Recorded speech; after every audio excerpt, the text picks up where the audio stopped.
Assalamualaikum dan selamat sejahtera.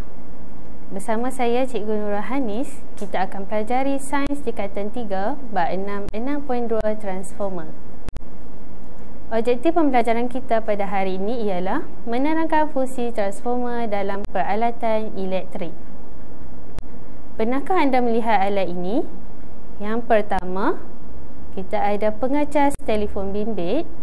Yang kedua, kita ada ketuhar gelombang mikro. Yang ketiga, kita ada televisyen. Dan yang keempat, kita ada pemanas air. Apakah persamaan peralatan alat ini?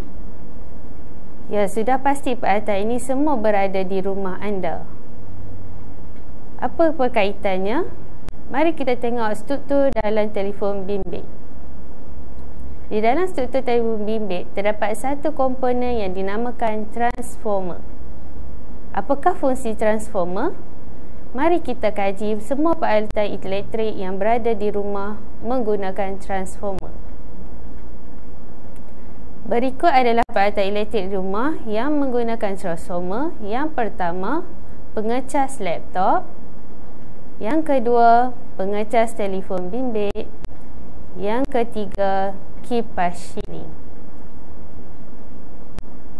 Antara aplikasi transformer di rumah, kita tengok yang pertama, pengecas laptop.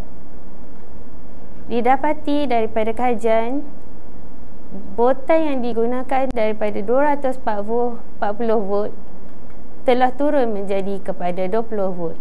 Maka pengecas laptop ini kita menggunakan transformer injak turun.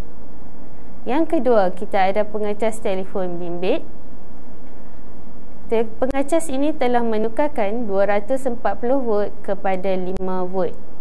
Maka transformer yang terlibat adalah transformer injak turun. Dan yang terakhir, yang ketiga, ketuhar gelombang mikro.